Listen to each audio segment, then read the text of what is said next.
He was the king. He stood on stage, and the world bent to his will. The voice was a force of nature. It could be a whisper. It could be a roar. He could take any song from any genre and make it his own. A blues song became an anthem. A country ballad became a prayer. A pop tune became a piece of raw theater. He was a conqueror of music. When he sang a song, it stayed sung. For most people, his version became the only version. But there was one song that he felt conquered him. He sang it hundreds of times. He poured his soul into it every single night. The crowd would go silent, then they would erupt. People cried, they held each other. It was a moment of pure communion in the middle of a Las Vegas spectacle. By all outside measures, he did more than justice to the song. He elevated it into something monumental, a towering cathedral of sound and emotion. And yet, he never felt he got it right. He would come off stage, drenched in sweat, having given everything he had, and he would shake his head. He'd say to his band, to his friends, to anyone who would listen, that he just didn't nail it. As he felt he was missing something. The essence of it, the quiet truth at its heart, seemed to elude him. For a man who radiated superhuman confidence, this one song was his ghost, his effort. He could see the peak, he could climb most of the way up, but he always felt he never truly stood on the summit. Why? Why would the single greatest performer of the 20th century feel so inadequate in the face of one piece of music? The answer isn't simple.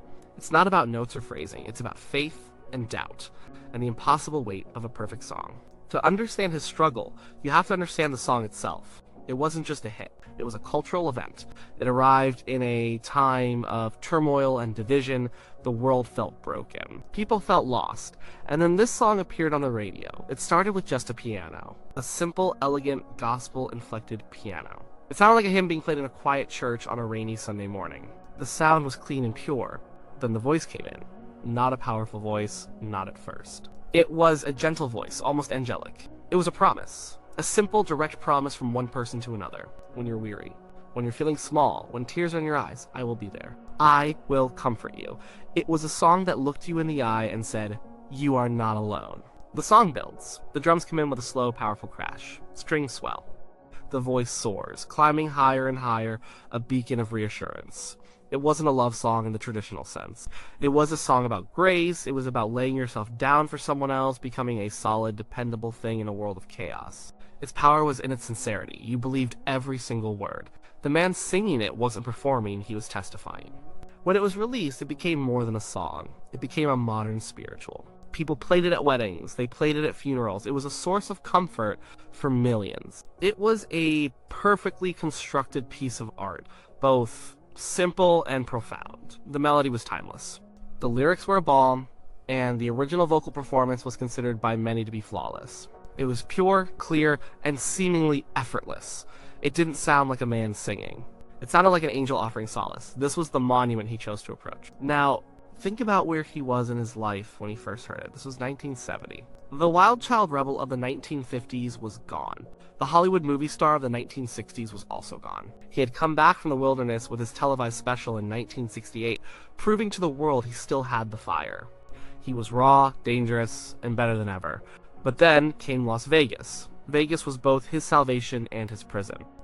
It gave him a stage, a massive orchestra, and an adoring audience every night. It also trapped him in a routine. The same city, the same hotel, the same show.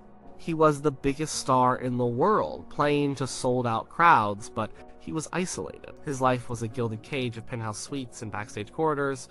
He was surrounded by people, but he was profoundly lonely. And he was always searching for something more. He was a deeply spiritual man. He read books on religion and philosophy constantly. He wasn't just looking for another hit song to add to the set list. He was looking for meaning. He was looking for a connection to God. His first love, the music that truly stirred his soul, was gospel. He won his only Grammy Awards for his gospel recordings. That was the music that felt real to him. It was pure, it was about salvation, and it was about hope. So imagine him in that Las Vegas penthouse, high above the fake glamour of the Strip. Someone puts on this new record.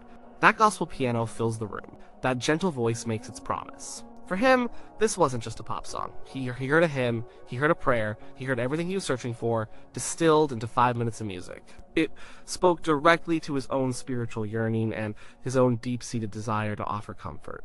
He felt the song wasn't just about one friend helping another. He felt it was about God's promise to humanity. He knew immediately he had to sing it. It wasn't a choice. It was a calling. He felt the song in his bones. He connected with its message of support on a primal level. He was a man who took care of everyone around him, who felt the burden of being a savior to his family and his entourage. The song's promise, "I Will Lay Me Down," was a creed he already lived by, so he took it to the stage. And he didn't just cover it, he completely remade it. He was not the angelic, pure voice of the original. He was a man of the earth. His voice was rich, full of ache and experience. Where the original was gentle and reassuring, his version was an epic declaration. His performance of the song became the centerpiece of his show. It would start quietly. He'd sit at the piano or stand still at the microphone. The lights would dim. The usually wild crowd would fall into a reverent silence. He'd begin, his voice soft, caressing the opening lines. You could feel the weight he put on every word. He wasn't just singing lyrics, he was making a sacred vow. Then the orchestra would begin to swell behind him, the horns, the strings, the thundering drums of his band. His background singers, a powerful gospel choir in their own right, would add their voices. The song would build and build into a massive, earth-shaking crescendo, and at the peak of it, he would unleash the full power of his voice. It was a force of nature, a hurricane of emotion. He would hold the final notes, his body trembling with the effort, his face a mask of pure, raw feeling. He was not just singing a song, he was having a spiritual experience in front of 2,000 people. The reaction was always the same, a moment of stunned silence as if the audience couldn't process what they had just witnessed. Then, an explosion of applause that seemed to shake the foundations of the hotel. People were on their feet, shouting, crying. It was a showstopper. It was, for many, the single greatest moment in his live shows. Everyone thought it was perfect. His band knew it was a masterpiece. The critics, even those who were sometimes cynical about his Vegas act, had to admit that his performance of this song was breathtaking. Paul Simon, the man who wrote it, heard his version and was reportedly blown away, calling it a truly great rendition. The world was in agreement. He had taken a perfect song and made it his own, transforming it into something grand and majestic. But he didn't agree. The first reason for his doubt was his reverence for the original. He was a huge admirer of the original singer's voice. He saw that performance as a pristine, untouchable thing. It was so pure, so clean, so ethereal. He knew his own voice was different. His was grittier, more bluesy, marked by the struggles and triumphs of his own life. He felt that the song's original purity was something he couldn't, and perhaps shouldn't, replicate. He might have felt that his powerful theatrical version, while effective, lost some of the quiet, intimate grace of the original. It's like seeing a beautiful, simple chapel and trying to replicate its feeling by building a massive cathedral. The cathedral might be awe-inspiring, but the quiet sanctity of the chapel is a different kind of magic. He loved the chapel, and he felt his cathedral could never quite capture its soul. The second, and probably most important, reason was his spirituality.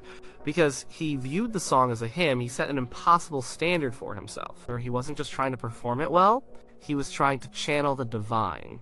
He was trying to be a conduit for the song's spiritual message.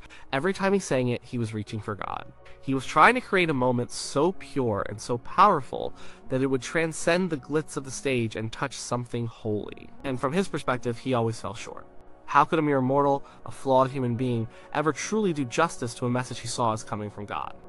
He was putting everything he had into it, his voice, his heart, his soul, but he might have felt that his own human frailties, his own ego, his own showmanship got in the way. He was trying to deliver a pure spiritual truth, and he felt that the vessel himself was not clean enough. He wasn't comparing his version to the original record anymore. He was comparing his performance to his idea of divine perfection. And in that comparison, he would always find himself wanting.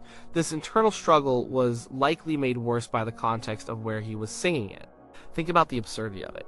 He would stand on a Las Vegas stage, a city dedicated to gambling, excess, and earthly pleasures. He would be wearing a jewel-encrusted jumpsuit, a costume of almost cartoonish superstardom. And in that environment, he would attempt to deliver this incredibly profound spiritual message. He would bare his soul, offering this musical prayer.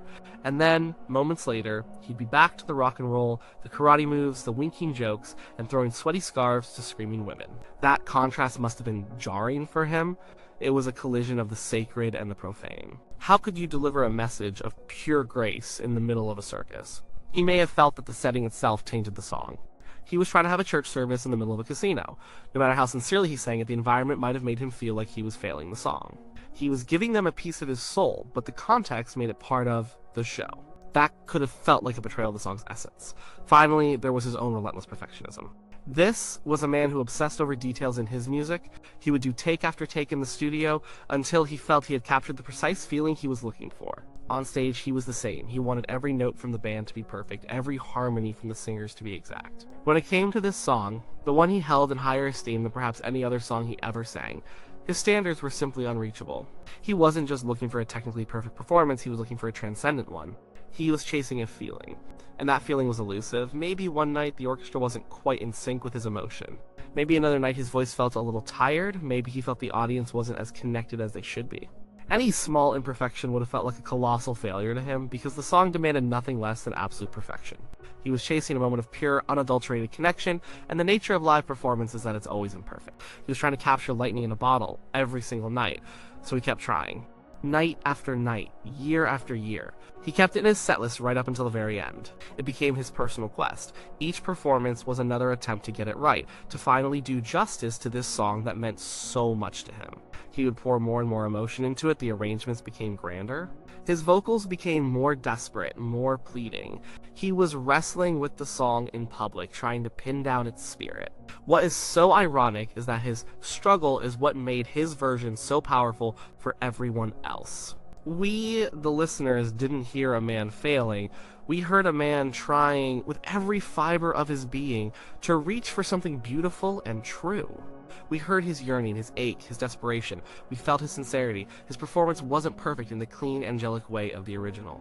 It was perfect in a human way. It was the sound of a flawed man reaching for divinity, and in doing so, showing us his own profound humanity. He may have felt he never did the song justice, but in his failure, he revealed a deeper truth. He showed us what it looks like when a great artist is humbled by the power of a great song. He showed us that even a king can feel unworthy. His struggle to capture the song's grace is what gave his version its own unique heartbreaking grace. He thought he was failing to build the bridge, but what he was really doing was showing us his own soul, stretched thin, trying to become that bridge for all of us. He never got it right, not to his own satisfaction, and for that, we should be grateful. His flawed, human, epic struggle gave us one of the most powerful and moving performances ever recorded. The song was Bridge Over Troubled Water.